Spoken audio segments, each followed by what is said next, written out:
Happy New Year all, welcome to 2024, and let's start it off by talking about everyone's favorite subject, nuclear apocalypse.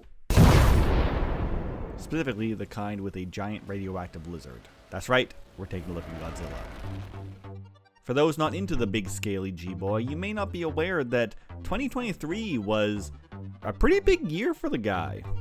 Specifically at the end, he had not only a high-profile mediocre TV show that was part of the high-profile mediocre movie series that has a new movie coming out, which we got a new trailer for. And at the same time, Japan produced a legitimately amazing movie. Like, honestly, no jokes aside, Godzilla -1 is actually spectacular. We managed to see it here in Ottawa in its brief time, and both my wife and I cried. It's great. So with all that going on, I was feeling pretty inspired hobby-wise, and so I dug out this old box, a Godzilla board game, which I bought years ago hoping to do something with, and never did. Never even played it. But honestly, the main reason I got it was because of the miniatures, namely the 4 kaiju that it has inside. And they're okay. Honestly, they're a little bit kind of mushy and rubbery, and while not bad for board game miniatures, the details are a little bit soft, as you might expect. However, the Godzilla himself is actually pretty nice.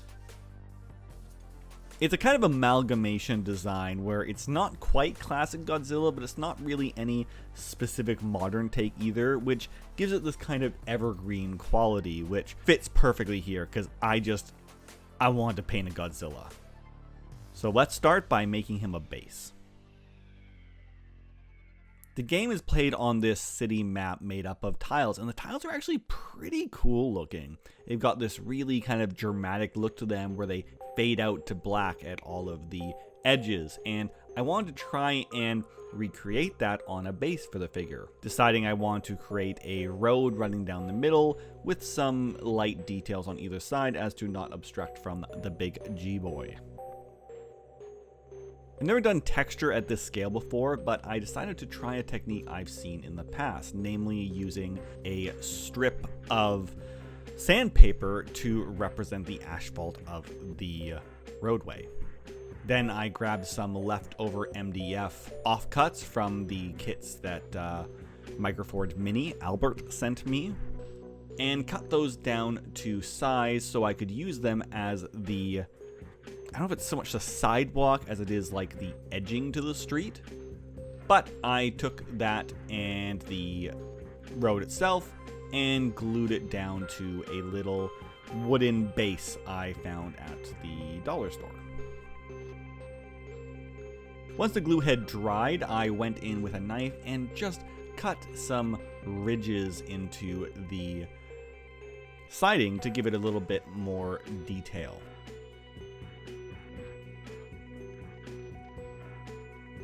Then I flipped the whole thing over and cut off the excess with a sharp knife. Well, that was actually after I added the missing texture to the base, which I made by mixing some sand with a bit of putty and paint. But I didn't film that, so oh well. But it was still looking a bit plain, so I checked where Godzilla would be standing before adding some additional piles of rubble by just gluing down some extra gritty sand. And there we are. It's simple, but I think it's going to look pretty good. So I just stuck that down to a piece of wood, and we can move on to prepping Godzilla.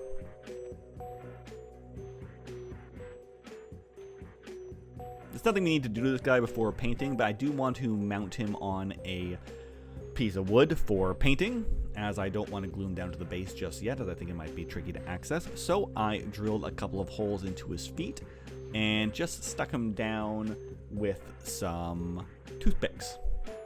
I didn't even glue them, honestly. I just kind of wedged them in there, and it held just enough.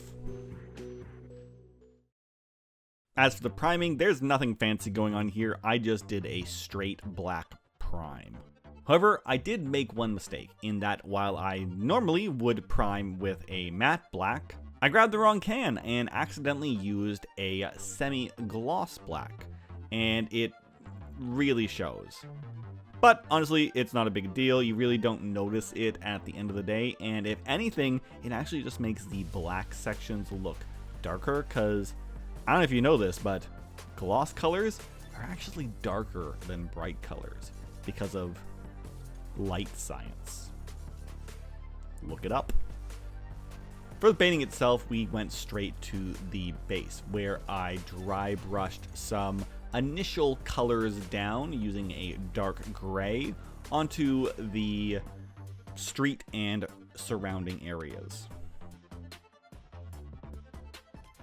Then I added a bit more color variation by dry brushing on a dark brown, before picking out the sidewalks in a neutral gray. Then I did a couple of rounds of lighter gray dry brushing over the whole thing, kind of focusing my strokes from the inside to the outside to maintain a bit of that darkness around the edges like I was talking about before. It's not very obvious now, but we will reinforce that later. On that note, I then took out a very light gray and manually highlighted all of the sidewalks. Again, focusing my highlights towards the center and letting them peter off as I got towards the edge. Then it was on to one more round of a really light gray dry brushing over the whole base before going in to make those edges darker. And I just did this using some black Templar contrast paint.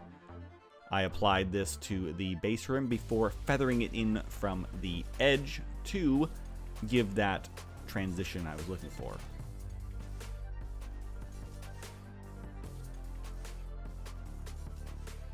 And with that, it's on to the big green boy. Godzilla's a funny one in that he's mainly just gray, but not actually. If you really look at any of the movies, Godzilla has a lot of colors in there. And so for the base coat, I decided to make a bit more of an interesting gray by mixing in some green and then darkening it back down with a black. I then roughly applied this over the entire figure, not worrying so much about getting it into the deepest recesses as they'd just be black anyway. And here's where it gets fun, because while the paint is still wet, I took a whole bunch of different colors and just started mushing them in at various spots around the figure. Some tans, some pinks, some greens, some blues, basically anything that you kind of see underneath those grays in the movies, knowing that I was going to be tying it all together with washes and dry brushing later. To further push the not totally gray thing we're going for here, I decided I wanted to do something funky with the spines, and so started that by painting them all pure white.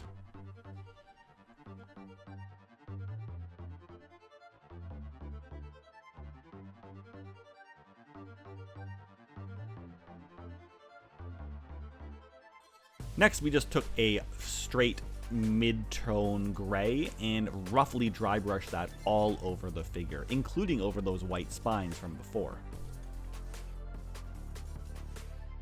Next, I mixed up a wash by doing 50-50 green and black and applied that over the whole model.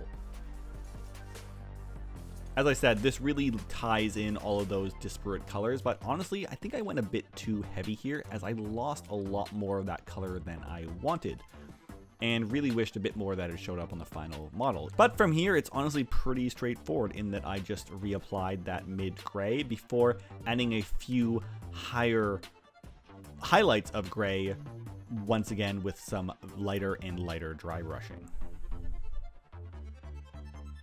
Next, we went back to the spines, and I wanted to reapply a little bit of that white as I had lost a bit more of it than I wanted to, and also took the chance to pick out some extra details like his teeth and eyes. And here's where it gets fun, because we're going to make Godzilla's spines glow. I briefly considered going with the pink from the new Godzilla X Kong, but I'm just not brave enough and went with the classic blue. This is super simple and honestly kind of lazy in that I just took a light blue contrast paint and have applied that straight over top of what I'd done already, letting it flow out over the skin surrounding the spines as well. While it was drying, I took the opportunity to glue him down to the base as I was getting tired of holding him by hand. And then went back to my white and added a few higher edges and lines into the very center of the spines to really push that glowing effect. And we're basically done.